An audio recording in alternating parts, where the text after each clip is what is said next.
Hey, everybody, Dan here. I've got a solo podcast for you today. No guest, it's just me. I have whipped up a holiday survival guide for you, a series of evidence based strategies for navigating what can be a tricky time of year. Let me say from the jump here that I actually love the holidays, although, of course, there are lots of complications.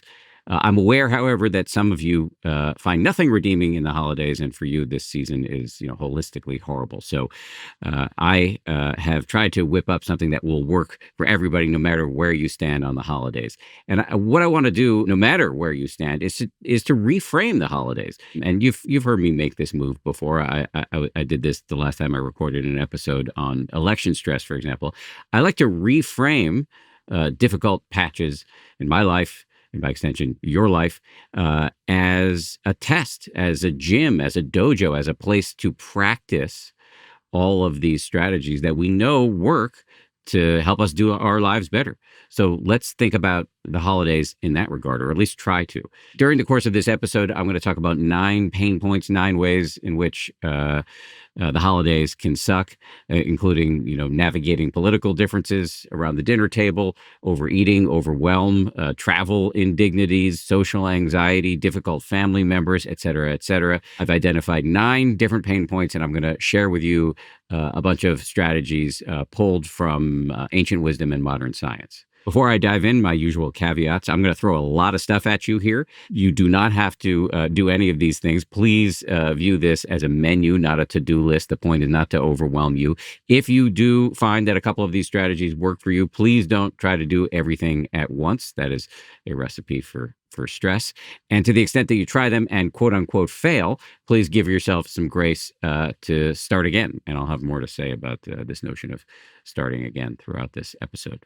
And pain point number 1 is the expectation of perfection. A lot of us look at Hollywood or social media and we see visions or versions of the holidays that appear flawless. And then we measure our own holidays, which may be unmitigated shit shows, against the visions of perfection on our screens, and we feel like shit. I think this is a ripe area for suffering that we should talk about at length. I have 3 strategies I want to propose to you in this regard. The first is a Buddhist concept known as non-attachment to results. It's not such a mellifluous term, which is de rigueur for the Buddhists, but it's actually quite powerful. Basically, the way I think about it is this. We can try as hard as we want to try on anything during the holidays or really at any other point in our lives.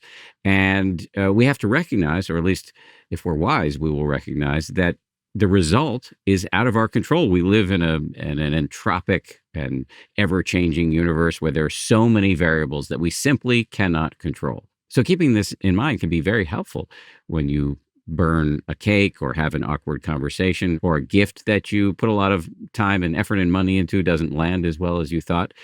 It's very useful to keep this concept of non-attachment to results in your mind. As you know, I like to give people little slogans or mantras to help you operationalize the wisdom that either my guests or I bring to this show. And so I'm going to give you 2 little slogans that might help you apply non-attachment to results during the holidays and in the rest of your life. The first comes from one of my favorite indie rock songs, which I think came out in like 1993. I'm showing my age here. It's called Shoot the Singer, and it's by my favorite band of the 90s, Pavement. And at the end of the song, you can hear the singer, Steve Malkmus, warbling the words, "Don't expect." And sometimes I'll just say that to myself, don't expect. It's a really nice way to turn the volume down on my efforts to control reality, which might work to a certain extent, but are never going to work to my full satisfaction. So don't expect is one little mantra you can use. Another I got from David Axelrod, who's a legendary political professional. He ran Obama's campaigns back when Obama was running for president. And I was in an off-the-record meeting back when I was a journalist with David Axelrod. I think it was during the 2012 presidential election. And I remember my boss, Ben Sherwood, who was at that time the president of ABC News, was asking and really peppering David with a lot of questions about various variables in the presidential election and how were they planning to deal with them. And at one point, David said, all we can do is everything we can do. And I really like that. I sometimes say it to myself. For example, I've been, as many of you know, for the last couple of months, really deeply embroiled in launching a new business. And sometimes things don't go the way I want them to go. And I like to tell myself, and if I'm, if I have my wherewithal, if I have my wits about me, I will try to remind the team that all we can do is everything we can do.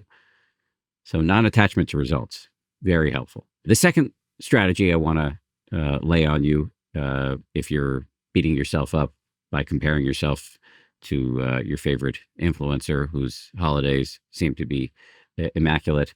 The second strategy I want to recommend to you is to embrace the mess. By way of analogy here, there's an ancient Japanese cultural tradition called kintsugi. And basically, they take broken pottery and they repair it with gold or silver or some other precious metal. And the result is a piece of art that is more beautiful than the original. I like to keep this in mind when things are messy in my own little world. There's a way in which embracing the messiness, again, the burnt cake, the awkward conversation, the gift that doesn't go well, embracing the messiness can add more beauty than perfection ever would. So again, maybe this is a good mantra for you. Embrace the mess. And if there's nothing about the mess that you find beautiful, if it is truly hard to accept, maybe just embrace your capacity for resilience, because that is, I believe, a perennial for you, for all of us. And the third thing I want to recommend, and I do this with some hesitation because it's going to seem like, stereotypical for me, but I want to recommend mindfulness meditation. You've heard me, if you've listened to the show for any length of time, you've heard me talk about mindfulness meditation over and over again. However, I want to talk about it today because and you may have heard me make this analogy before, unlike the airline safety instructions where every time you have to listen to those instructions blaring over the overhead speakers on an airplane, it's more annoying than the last time somehow. Unlike that, every time you hear the basic instructions for mindfulness meditation, at least in my experience, it's always refreshing. It's always a good reminder. And as many of you know, one of the original translations for the word mindfulness is remembering or recollection. And so hearing this wisdom over and over again, hearing about this practice over and over again can have a really positive effect. Okay, so I'll do this quickly, but as many of you know, the 3 steps for beginning mindfulness meditation are: sit comfortably. You can lie on the ground if you want. Close your eyes. If you don't like to close your eyes, you can keep them open and gaze softly at a neutral spot on the ground, or if you're lying down on the ceiling. So that's the first step. Assume a comfortable but dignified position. The second is to bring your full attention to something. Often we start with the breath. You don't have to control the breath. You're just feeling it as it naturally occurs. Can help to pick one spot like your belly or your chest or your nose. Some people don't like feeling the breath, so you can focus on sounds in the environment or the feeling of your full body sitting in the chair or lying down. And the third and final step, the most important step, every time you get distracted, which is likely to happen over and over and over again, every time you get distracted, just start again. A lot of people think that when they get distracted in meditation that they have failed. But actually, that moment of distraction, that moment of waking up from distraction, more specifically, is proof of success. Because the whole goal here is not to clear your mind. As I like to say, that's impossible unless you've somehow gotten enlightened or died. The whole goal in meditation is to get familiar with the chaos and cacophony of the mind so that it doesn't own you as much. And this can be very helpful when it comes to expecting perfection during the holidays. You can notice, if you're mindful, you can notice that reality is not living up to your expectations and let that thought go. Meditation, or mindfulness meditation specifically, can supercharge everything we're going to talk about on the podcast today. And really, in the Buddhist tradition or in mindfulness meditation, whether you're doing it in a secular or Buddhist context, expectations are the most noxious thing you can bring to the party because it really blocks you from engaging what is. It puts you in a position where you're at war with reality. I sometimes think about this great painting that is hanging on the second floor of the main hall at the Insight Meditation Society, which is in Barre, Massachusetts, Barre, Massachusetts. Great place to sit a meditation retreat. And on the second floor, right outside of the little rooms where you can go meet with your meditation teacher every other day or every third day to complain about your practice on the second floor, as you're walking down the stairs after you've met with one of the teachers, there's this painting that has these words on it. The words are, "Try not to expect anything. In this way, everything will open up to you." It's a little twee, but I always find it to be an excellent reminder, especially in meditation practice itself. If I can stop wanting things to be different than they are right now, then I can make progress. As I sometimes joke about meditation, it's like this fucked up video game where you can't move forward if you want to move forward. You have to somehow get your mind into a neutral position where the expectations come and go, but you're not latching onto them. So that's pretty specific to meditation practice itself, but you can think about meditation practice as practice for the rest of your life, where you learn to navigate some of the more nettlesome aspects of the mind, including expectation. One little postscript before I move on to the next pain point. My producer for this episode, the great Tara Anderson, points out that many of us suffer not only because we have unrealistic expectations of perfection, but also because we're expecting things to suck, and that becomes a self-fulfilling prophecy. So that's just another thing to be on the lookout for during the holidays and anytime, really. Now we're going to move to the second pain point, and that is overwhelm. Many of us feel overwhelmed and burnt out and time-starved all the time at a baseline level. And then the holidays come rolling in, and we have to add on top of that, travel planning, cooking, going to parties, cleaning, shopping. So how do you handle it when your already clogged schedule gets even more clogged with obligations and other people's expectations? So first thing to say is that all the things we just talked about, non-attachment to results, mindfulness meditation, setting realistic expectations, these can all be very helpful when it comes to overwhelm. But I have a fusillade, is that how you pronounce that? Fusillade of other practical tips. In other words, I've got a lot of other practical tips. I think I have 8 of them here. The first one is making to-do lists. Now, this may sound blazingly obvious, but I have made a real practice for several decades of getting a journal and making regular running to-do lists. And I found that as I make these lists and then cross them off with a pleasing squirt of dopamine in my mind, it really is helpful to manage overwhelm. And there's research to back this up. Research shows that making to-do lists can help you organize your thoughts, set priorities, and increase your productivity. For me, the way it works is that if I don't make a list, I have this like miasmatic, background static sense of overwhelm, like I have an infinite number of things to do. Making a list makes me realize it's definitely not infinite. You can't have an infinite list. I mean, there's no to-do list that is like the number pi that just goes forever. You will always have a finite list of things to do, even if the list is longer than you would like. So just making the list helps me get a sense that I've got my arms around the thing. Then I can prioritize what's most important and let go of what I really cannot get to. And then I can start thinking about delegating to other people. Speaking of journaling, and journaling will come up a couple times during the course of this podcast, let me just quickly engage in some blatant self-promotion here.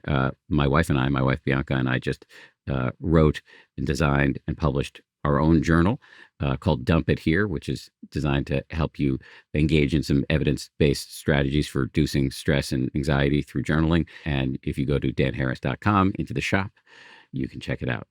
All right, I'll stop shilling. Okay, strategy number 2 for managing overwhelm is a great phrase, another mantra that you can use to help you keep your shit together if you're feeling like you've got too much on your plate. And this phrase comes from an education pioneer who lived in the 1800s, an African-American woman by the name of Virginia Randolph. And just to give credit where it's due, I heard this from Sharon McMahon, who was recently on the podcast. And Sharon writes about Virginia Randolph in her most recent book. And Virginia had this phrase as she was going about her work that really helped her, and I think can help you keep it together when there are many, many things you have to do. And that phrase is the next needed thing. Instead of worrying about boiling the ocean and getting it all done immediately, just focus on the next needed thing. I've heard my wife talk about how she might actually want to get this tattooed on her wrist. We recently got our first tattoos, and we like them, and so we want to get more. And I think the way my wife was phrasing it, and she might have gotten this from the recovery community, is the next right thing. But whatever phraseology you like, the next right thing or the next needed thing, it can help you get out of this vague and overwhelming sense that you've got so much to do that you can never tackle it all, and to instead focus on what's on your plate right now, the next needed thing or the next right thing. Okay, some more tips for overwhelm. Some of these, which I'm about to share with you, I got from Jenny Tates, who's a psychotherapist and author who lives on the left coast of the United States. And she's an incredibly kind person. I was on the phone with her just the other day, and she was giving me some tips to share with you. Just to say, Jenny wrote a book called Stress Resets, and she was also on the podcast. So I will drop a link to her podcast as well as the one with Sharon McMahon in the show notes if you want to dive deeper. Anyway, some tips from Jenny. One of them is if you have this running dialogue of anxiety and stress going through your mind and you're taking your thoughts too seriously, try singing them out loud. I love this because one of the central goals of meditation, as you know, is to take your thoughts less seriously. But meditation is not the only way to do that. And to just sing your thoughts, and I will spare you and not sing for you right now, just to sing them helps you get some distance so you're not taking it so seriously. Another tip from Jenny, and this is tip number 4 in my list of 8 here for helping you deal with holiday overwhelm. Another tip is to put a half smile on your face. If you notice that you're, coiled up in stress and overwhelm, you're feeling burnt out, just putting a little half smile on your face can tell your brain that you're in a better mood than you actually are. And this can help you relax. And once you've engaged in this and you've told your brain and the rest of your body that everything's okay, then you can go back to the next needed thing. Another tip from Jenny Tates is, and this is very much supercharged by mindfulness meditation, is to let an emotion come and go. So we might be sitting in the middle of a holiday meal, feeling overwhelmed by all the courses that have yet to be served or all the cleaning that's going to be necessary at the end of the evening. Or we might be moving through our day, a regular work day, and thinking about all of the extra shit we have to do because of the holidays. And the emotion of anger or anxiety can arise. And then if we're not mindful, we just act out of that emotion. But Jenny suggests that you catch the emotion and just watch it. Watch how it only has a half-life of like a minute or two. And the difference between how much damage you can do in a minute of anger or anxiety or a day or a lifetime of anger or anxiety, that's an incalculable difference. And can you muster your mindfulness, an innate quality we all have that is trained through mindfulness meditation? Can you muster your mindfulness to let you watch the emotion come and go? Check out, how does it show up in your body? What kind of thoughts are associated with it? Nothing lasts forever, and the emotion won't last forever either. And there's an enormous amount of freedom on the other side. Once you see that everything is coming and going, including your thoughts and your emotions, they aren't permanent monolithic forces. They're passing weather patterns. Once you see that, there's an enormous amount of freedom on the other side. A few more techniques for managing overwhelm during the holidays or anytime really. Number 6 is something called straw breathing that I find very helpful. And I learned about it right here on this show. I forget who taught it to me, but I do it a lot. I actually do it at the beginning of every meditation session, and I do it when I'm freaking out. It works like this. You just take the deepest breath you can possibly muster, and then exhale as if you are breathing through a straw, and try to make the exhale 2 or more times the length of the inhale. So really slow. Long, long, long inhale, and then even longer exhale, pursing your lips as if you're blowing through a straw. Do this for a couple minutes, or even just a minute if you're truly time starved. It will reset your nervous system. Tip number 7, schedule your downtime. It's incredibly important for all of us to take care of ourselves, not because it's self-indulgent, but because that's how we can be more effective in the world. We can be more useful to the people we say we care about if we're doing our meditation, getting our naps, doing our exercise, taking our walks, whatever it is that recharges your battery. You need to do it, or else you're going to burn out, and that's when things go truly pear-shaped. So if you're having trouble finding time to do it, schedule it. I was talking to the aforementioned Tara Anderson, who's producing this episode, and she was talking about how for her, as she's working through her to-do list, if she knows there's a nap or a massage or a great book at the end of it, it's a great way to keep her motivated. I like that. Eighth and final tip for dealing with holiday overwhelm, and obviously this list is far from exhaustive, just some things that work for me and I think might work for you. But here's the eighth and final tip. Say no. You don't have to do all the shit everybody else is expecting you to do. Sometimes take a hard pass and say no. You are allowed to do that. I'm going to have more to say about that as I move into the third pain point here. And this one is a biggie. Difficult family dynamics. For those of us who have biological or chosen families, specifically, I'm really thinking about the former here, biological families. We may love seeing them, and it may be incredibly triggering and cause you to regress to prior versions of yourself you don't love that much. So families can be great, and they can also be trying. So here are two strategies. And let me just say, I've hopefully designed this list so it compounds as it goes. So let me just say that a lot of the things we've already talked about, including meditation and how to manage expectations and straw breathing, all of those should help with this pain point and many of the ones that will follow it.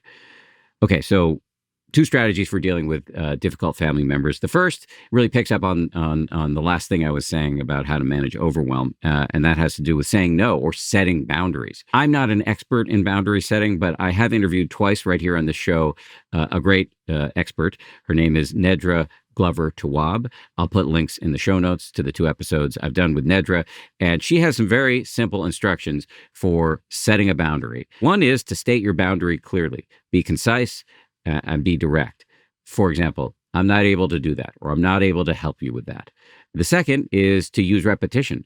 It's nice to have a script going into a difficult encounter. So if you think in advance or talk it over with your shrink or a friend or whatever about what your boundary is, and then you have a script that you can rely on, at least for me, that kind of reduces some of the stress and anxiety. So you've identified your boundary clearly, it's concise and it's direct, and then you're using repetition. You don't need to over-explain. There is no need to justify your boundaries if you've thought carefully about them. Those are rules that you've set, and it's important to protect them. And the final thing from Nedra is to stay calm and firm. The tone of your voice while you're stating your boundary really matters. So you can just keep saying, I understand you're upset if the other person has gotten upset, but I still can't do it. Setting boundaries can be really scary, as Nedra explains. Both for you and the person with whom you're setting the boundary. So let's just give yourself permission for this to be a little messy, but I think it is an important thing to do when you're dealing with difficult family members over the holiday. Like I said, don't expect it to be perfect, but it's a good experiment to run. Okay, the other strategy I want to talk about for dealing with difficult family members is I think universally useful, but I want to talk about it within a specific context. We've just come through a very difficult presidential election in the United States. It's highly likely that for many of us, there will be uncomfortable political discussions at holiday parties. So how do you deal with that? These are some tips that I have gleaned from a pair of communications coaches with whom I have worked for many, many years, Mudita Nisker and Dan Klurman. I will drop a link in the show notes to an episode I did with them. These folks have had a huge impact on my life. I talk to them once a month, and actually right after I record this, I'm getting on the phone with them because I have a difficult conversation I want to plan. So here are 3 tips from them. One of them is plan your conversations. Anticipate the fact that there may be a difficult political conversation, really, or any other conversation during your holiday season, and just prepare yourself. Plan what you want to say. As I mentioned when I was talking about setting boundaries, it can be really liberating to have a script, to not rely on yourself to extemporize in the moment, to know, okay, here's what I'm going to say. You don't want to be robotic about it, but to know roughly in a very concise and direct way, what are the points you want to make. So planning the conversation is very helpful. The second thing is to reflect before you react. So this is a reference to reflective listening, which some of you have heard me talk about before, but I'm going to repeat it because to me, this is one of the most impactful life hacks I've ever heard. It works like this. Somebody says something to you, maybe they speak for a couple of minutes, and you listen carefully and kind of journalistically so that when they're done talking, you can repeat back to them in your own words in a very brief way the bones of what they said, the essence of their message. And this is reflecting back to them the essence of what they've said. And this can have a huge impact in terms of helping people put their guard down. You're deeply relaxing the other person's nervous system because what most of us want most in life is to be seen and heard and understood. And so you're giving that to them. You're also giving yourself a pause before you pop off or shoot from the hip. And this can lead to much more successful conversations. And then the final option or strategy from Dan and Mudita for dealing with difficult conversations at any time, but specifically in this context, I'm thinking about political conversations during the holidays. The final idea is to say nothing. That is always an option you retain. If you're in a heated argument around the dinner table, you don't have to say jack shit. Nobody's got a gun to your head, or at least I hope not. Silence is always an option, and it often is a great de-escalation technique. Meditation is not just a quick fix. It is a practice to change all parts of your life, and you don't have to be perfect. You just have to show up. The Happier Meditation app meets you where you are so you can realize more than you thought possible with a flexible approach that grows with you and wisdom from some of the world's most insightful teachers. Happier helps you get more out of meditation so you can give more to every part of your life. Go to happierapp.com and start meditating in a way that truly fits you. And we are now at pain point number 4, which is grief. We were talking before the break about dealing with difficult people, but there's also an enormous amount of difficulty in dealing with people who are no longer with us because the holidays can be a time when grief comes roaring back. I want to say from the outset that I'm not an expert in this. I've been incredibly lucky thus far in that I have not had major losses of people in my immediate family. I have had plenty of losses in my life, but I have not dealt with overwhelming grief up until this point. It comes for all of us eventually, but as I record this, I am not an expert in grief. However, I've had the great good fortune of interviewing many experts in grief for this podcast. So I'm taking some of the wisdom I've gleaned from them, and I'm going to share it with you. And I've got 3 strategies I really want to talk about. The first is to allow yourself to feel whatever you're feeling. I mean, this is true of anything really, but specifically of grief. We don't live in a culture where grief is normalized and accepted. And so it's easy to feel the instinct to push it away. But I want to give you permission to actually feel it. Mindfulness meditation is a great way to accept whatever you're feeling. And there's a great expression that comes out of the mindfulness tradition, and this comes specifically from Joseph Goldstein. This actually may be my next tattoo. And it's a very simple, potentially misleading at first, but a very simple phrase. And the phrase is, it's okay. Now, this does not mean everything's okay. This isn't like a there type of slogan. It specifically means it's okay to feel whatever you're feeling. It may be uncomfortable. It may be wrenching. It may be excruciating, but you can feel it. You can let it in. It's okay. I have found in my own life with my own difficult emotions that just reminding myself that it's okay to feel it and then hopefully to take action on the other side of it. So if it's anger or anguish or anxiety, to let the feeling come and go. And as we discussed earlier, when it's time to take action, to respond wisely on the other side of an overwhelming emotion. It's okay has really helped me in this regard. Another way to really feel your feelings is journaling. We recently had on the show a guy named Dr. Jamie Pennebaker. My wife and I interviewed him. It was a great episode. And he's the guy who came up with something called expressive writing or therapeutic journaling, which is a form of journaling that has been studied extensively all over the world, hundreds and hundreds of studies on this. And it's been shown to have all sorts of physiological and psychological and even behavioral benefits. And So I'm just going to describe it briefly. We talk about it in the podcast, so I'll drop a link to it if you want to hear more about it. But I'm just going to describe it briefly to you now. It's quite simple. Just find a quiet place and pick an issue in your life that's difficult. It could be grief, it could be anything, and just write about it for 15 minutes straight. Don't worry about writing well. It doesn't matter. You're not going to save this or try to get it published. It's just about getting it all out of your head and onto the page and writing for 15 minutes. If you run out of things to say, just repeat yourself until you get a new idea. If you get overwhelmed, you can stop and change the subject of your writing. Do this for 3 or 4 days straight. You can write about the same thing every day or switch it up. Do it for 3 or 4 days straight and see how you feel. This is an evidence-based way to really reckon with grief or whatever powerful emotions are alive for you. Give this a try. Check out the episode we did with Jamie, and obviously our new journal that we've just put out. It might be a great place to do this, but you don't need a fancy journal for this. You can just write it on scrap paper. The most important thing is that you just do it or try it. Strategy number 2 for dealing with grief during the holidays is a bit out of left field. I'm kind of freelancing on this one. I don't want to say I'm making it up, but I'm suggesting it as something you might want to consider, but I haven't seen any studies on this specifically. And that is loving kindness meditation. Some of you know what this is, but for those of you who don't, I'll briefly describe it. Loving kindness meditation is an ancient Buddhist practice that has been studied extensively in the labs and shown to have all sorts of benefits. The practice is quite simple. You sit or lie down, close your eyes, and start by envisioning a really easy person. It can be a pet or a toddler, somebody easy to love, and sending that person 4 phrases silently in your mind. May you be happy, may you be safe, may you be healthy, may you live with ease. And then you move from the easy person to yourself, send the same phrases. After yourself, you move to a mentor or a benefactor, be a teacher, a parent, a family member who really helped you out. If you don't know somebody who fits this category, personally, you can think of a role model on the world stage, the Dalai Lama, for example.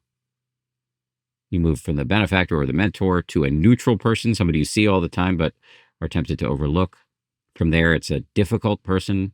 As I often joke, best not to pick the most difficult person, maybe go with somebody mildly annoying. And then finally, all beings everywhere.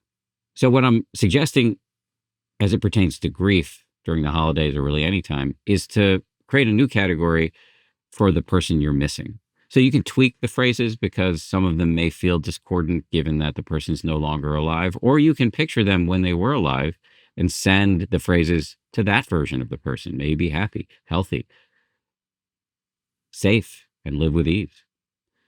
One of the things that Joseph has often said to me about grief is that the love that we felt for the person we're missing does not have to die. And so I'm intrigued by the notion that this practice might be a great way to nurture that love, which of course is inextricably interwoven with grief. Strategy number 3 for dealing with grief during the holidays or anytime is to get some social support. To, as I like to say, and I picked this phrase up from somebody very smart, to never worry alone. I love that phrase. You've probably heard me say it before. It's based in a lot of research about what makes humans flourish, and what makes humans flourish is other humans. We need positive relationships in order to thrive. And when we're dealing with something difficult, doing it with other people can be incredibly helpful. I sometimes think about that old phrase, misery loves company, and it's said as if it's a bad thing. But wanting company when you're miserable is the healthiest possible instinct. Again, as I said earlier, we don't live in a culture that encourages open expressions of grief. Often people feel like there's an expectation that they get over it. But I encourage you to talk about this with sympathetic and empathic friends and family members. Tell stories about the person you miss. And it doesn't matter how many years later, grief does not operate on a timeline. The other thing is, if you don't have people in your life who you feel are good listeners in this regard, is to join a support group. These are available all over the place. Just do some Googling. Like I said, we've done lots of episodes on grief. The foregoing was not a full treatment on the subject, but I'm going to put some links in the show notes to episodes on grief that we have done. And coming up soon, we've got a full week on grief. 3 episodes that we're going to be dropping in early December on grief. So stay tuned for that. That leads us to pain point number 5, which is very common, all too common during the holidays, and increasingly common, sadly, and that's loneliness. We live at a time when loneliness is at unprecedented levels. It truly is a public health disaster at the moment. The data on this are pretty clear. Loneliness has gotten worse over time. So we need strategies for dealing with it. So I'm going to give you 2.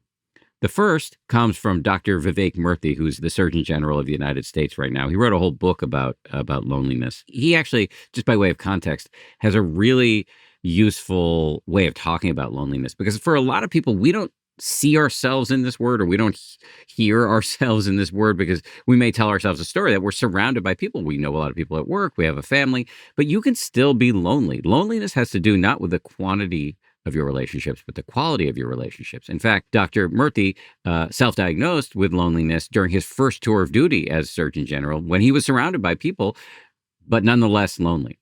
So one of his big suggestions for loneliness is to volunteer. Volunteering is a great way to meet other people. And given that loneliness can really do a number on your opinions and views about yourself, volunteering is a great way to remind yourself of your innate worth.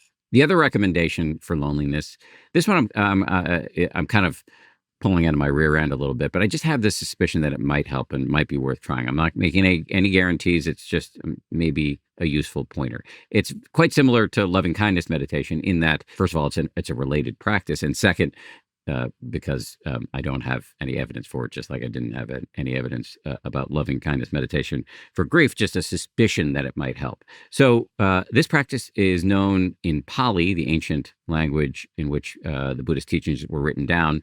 It's known in Pali as karuna, which translates to compassion. And here's how it goes. Assume a comfortable position. You can lie on the ground or you can sit in a chair. Close your eyes, and then just envision a series of people who are struggling right now. People from your life or even people from the news. And then silently send them phrases such as, may you be free from pain, may you be free from fear, may you be free from sorrow. And then I like to finish with, may you be free from suffering. And just work through as many people as you can muster. And for me, this does 2 things. First, it pulls me out of my own stories about how bad as everything is for me. It just pulls me out of myself in a helpful way. And the second thing it does is, for me at least, it provokes gratitude, because as bad as I might be feeling about something in my own life, things are always worse for somebody else. So try these 2 strategies for loneliness, which again is at unprecedented levels right now. Which brings me to pain point number 6 during the holidays, which is maybe a little bit, it's going to sound a little bit like the opposite of loneliness, and it's social anxiety. Although I actually think that they can be pretty deeply related, because when you're lonely, one of the catch-22s of loneliness, how it can become a briar patch, is that the more lonely you are, the more spiky you become, the more socially awkward you become, and that just makes everything worse. So whether you're lonely or not, social anxiety can be a real problem.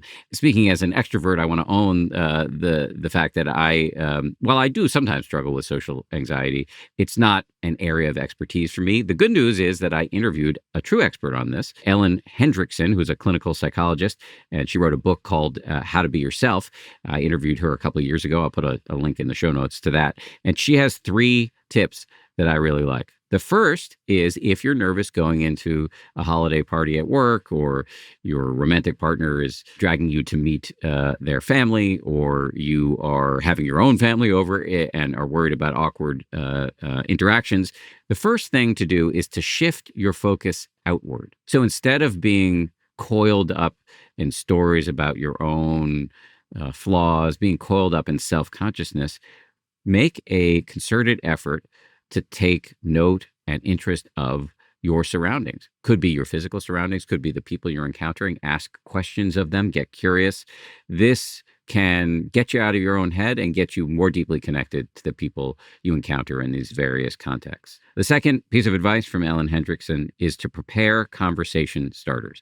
Maybe this sounds a little dopey, and you don't want to be forced or robotic or weird about this, but as I keep saying, I really like having a script. I really like knowing just loosely a couple of things that I might be able to say in a pinch. And so just going into the party, thinking about, all right, what what might be interesting to talk about with people. And that the third thing to do is to reframe your nervousness or anxiety about social interactions as excitement. I love that. I'm a person who deals with a lot of anxiety generally, and to reframe it as excitement can be incredibly powerful. Let me tell you about it. I may have told this story before, but recently I had this experience where I was going on CNN to talk about election stress. Actually, I've been trying to do more media recently because I'm launching this new company, and so I'm trying to force myself to go do interviews more. And I, as you know, I have panic disorder. I've quite famously had a panic attack on national television 20 years ago. And once the brain learns how to panic, it gets pretty good at it. And one of the problems with panic disorder is that if you're not doing something frequently, you're more likely to get anxious or panicky about it. And so I hadn't been doing that much press. And so I was really freaking out before this CNN interview. And I was calling my wife and telling her I was worried I was going to faceplant on CNN. And I happened to be preparing for a podcast in which the interviewee, I was reading my document that helps me prepare for every podcast. And the interviewee I was going to talk about dropped this wisdom bomb of reframing nervousness as excitement. And I used that as my mantra all day long. And it worked right up through the interview, and it went reasonably well. The bottom line here is you can be afraid and do it anyway. That is a radical notion. You can go through your whole life, as I have, with anxiety, and you can still make the affirmative decision not to lead a small and limited life, to continue to do things even though you feel anxious. And taking those baby steps, and really that's what I'm recommending here when it comes to social anxiety or any type of anxiety, to take baby steps. But as you do it, you will build confidence to do more and more. So pain point number 7 is overeating. This is something I have struggled with for many, many years, especially during the holidays. I cannot tell you how many times I've woken up the day after Thanksgiving or Christmas with like a food hangover because I've pounded too many cookies. And then I'm, of course, in a shame spiral about how I'm a glutton and I look like shit or whatever. So let me tell you about something that's really helped me, and it's intuitive eating. I'm not an expert in intuitive eating, although I've been practicing it for many, many years. I've interviewed many experts on the show. And so and I know I keep saying this, I will drop links in the show notes to my interviews with people like Evelyn Triboulet, who is one of the progenitors of intuitive eating. The basic logic of intuitive eating is that diets do not work. Plenty of data to support this. Dieting is often a predictor of future weight gain. Diets don't work, but what does work is a radical counterintuitive strategy which involves eating whatever you want, whenever you want it, with 2 caveats. The first caveat is you should keep in your mind a kind of gentle background reminder of nutrition guidelines. You don't want to be overly militant about nutrition guidelines. You don't want to make certain subsets of food off limits or sinful or something like that. But you want to keep a gentle reminder of like what the overall nutrition guidelines are. That's the first caveat. The second is you should listen to your body about when you're hungry and when you're full. And this can be a very hard thing to do, especially if you've spent years following other people's food rules and turning off the internal signals of satiety. So this can be a real thing to learn over time. And I myself have spent many years learning how to listen to myself, having the patience to slow down while I'm eating and figure out when I'm full. But intuitive eating has been a game changer for me when it comes to overeating during the holidays. So I'm going to give you 3 little slogans that might help you. The first, and this is straight from Evelyn Triboulet, the first is to aim for satisfaction. You're standing in front of a buffet. There are sheets and sheets of cookies in front of you, or canapes or whatever, or you're walking by a bakery and you grab a fistful of cookies and pay for them and bring them home, whatever the scenario. As you eat, instead of gorging, aim for satisfaction.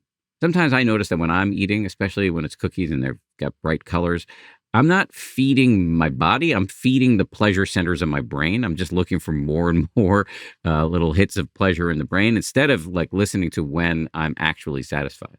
The second slogan that might be useful for you is, and this is another question from Evelyn, how do I want to feel right now?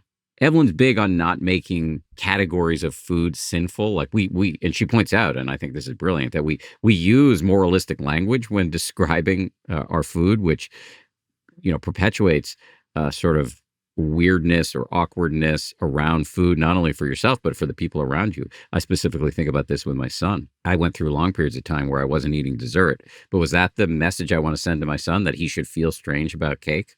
Absolutely not. So how do I want to feel right now? Instead of operating out of some legalistic, moralistic set of ideas around food, I often ask myself, okay, it's 8 o'clock at night. I do have a hankering for a cookie. I don't have any rules that say I can't or shouldn't do that. But if I have a bunch of cookies, am I going to be able to sleep? Or am I going to wake up feeling a little logy? So how do I want to feel? Just as an operating principle, it's a great way to help me make smart decisions around food. Many times I'll just eat the cookie because I want it. But just having that question, I find to be very healthy. And just to be super clear, I eat a lot of cookies and cakes. So I don't want you to think that the goal here is to limit yourself. The goal is to actually enjoy it while you're eating it, which can help you counterintuitively not eat too much of it so that you feel like shit. Okay, the third little slogan is something that I made up in a conversation with Evelyn. I still talk to her every couple of months. And this has to do with the shame spiral that can often ensue after you've eaten too much the previous day. And often for me, it's like looking in the mirror and, feeling like my face is puffy because I ate too much crap the night before, or probably I shouldn't even use the word crap, because that is, again, making certain categories of food bad. Because I ate too much food the night before, my face might be puffy, or I might feel like my belly doesn't look the way I want it to. And this little phrase that I came up with is wrong yardstick. My culturally embedded ideas about the aesthetics that I should aspire to for my body are not the right way to measure my actual health. I exercise pretty religiously. I'm in good shape. Whether I'm living up to the arbitrary cultural standards for physical aesthetics really should not be the right yardstick that I'm using to judge myself. And I find this incredibly helpful. And so you might try it too. Wrong yardstick. Okay, pain point number 8. This is the penultimate pain point we're going to explore in my holiday survival guide. And this one has to do with the indignities of travel. We all get stuck in traffic jams, or get stuck on planes that are idling on the runway, or we're seated next to a crying baby, or whatever it is. Travel can suck, especially during the holidays when the airports and the roads are clogged. So I got this survival or sanity-inducing strategy from David Ross-Marin, who's a clinical psychologist and a founder of the Center for Anxiety, which sounds like a super fun place. And David was on this show. He argues that one of the reasons we're seeing this unprecedented uptick in anxiety throughout our culture is that we've become allergic to discomfort.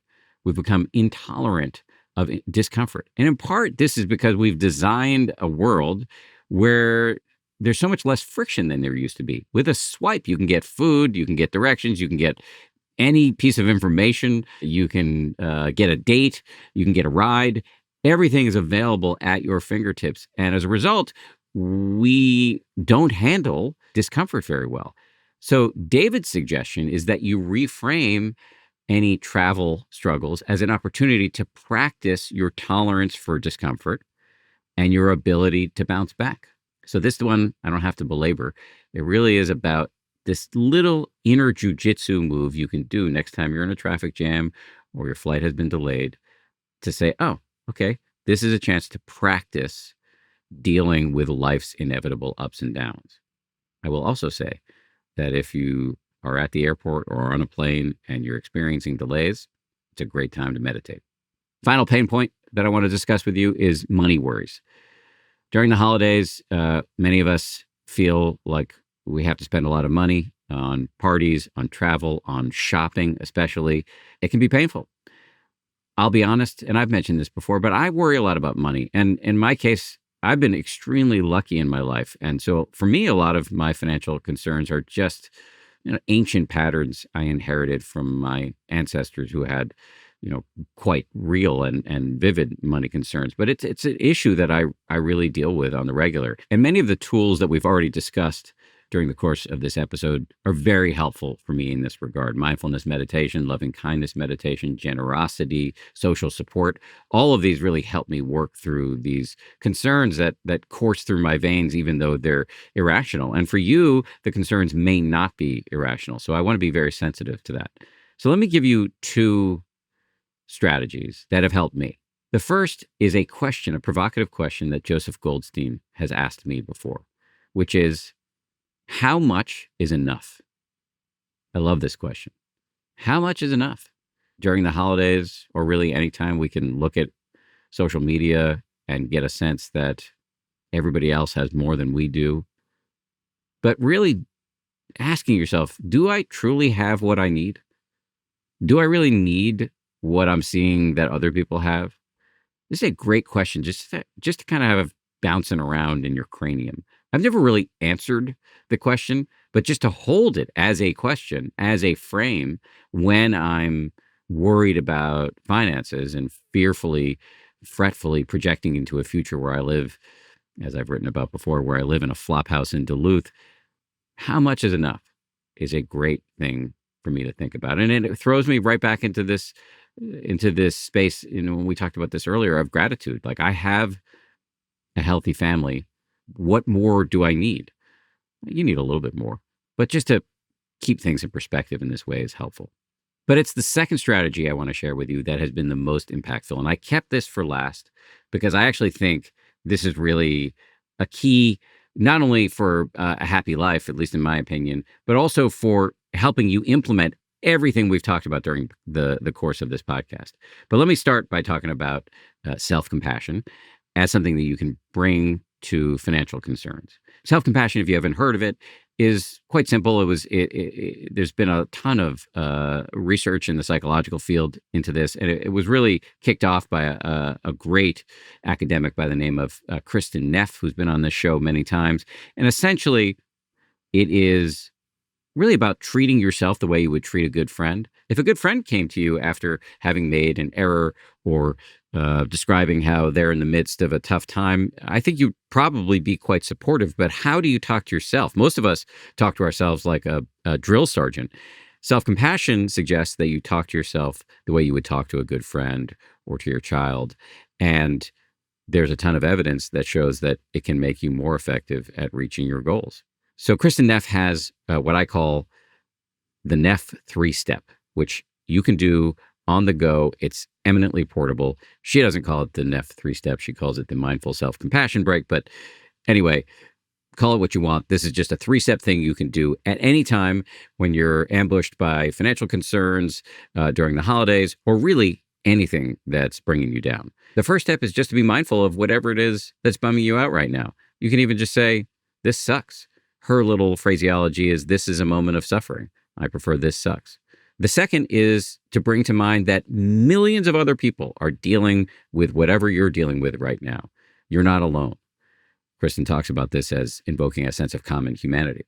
And the third step, which for me is the key, is to talk to yourself in a supportive way, to say the things to yourself that you would say to a good friend in a similar situation, to channel your capacity to be a mentor and to direct it towards yourself. There's so much evidence to show that if you can rewire your inner chatter in this way, it can have a ton of physiological and psychological benefits.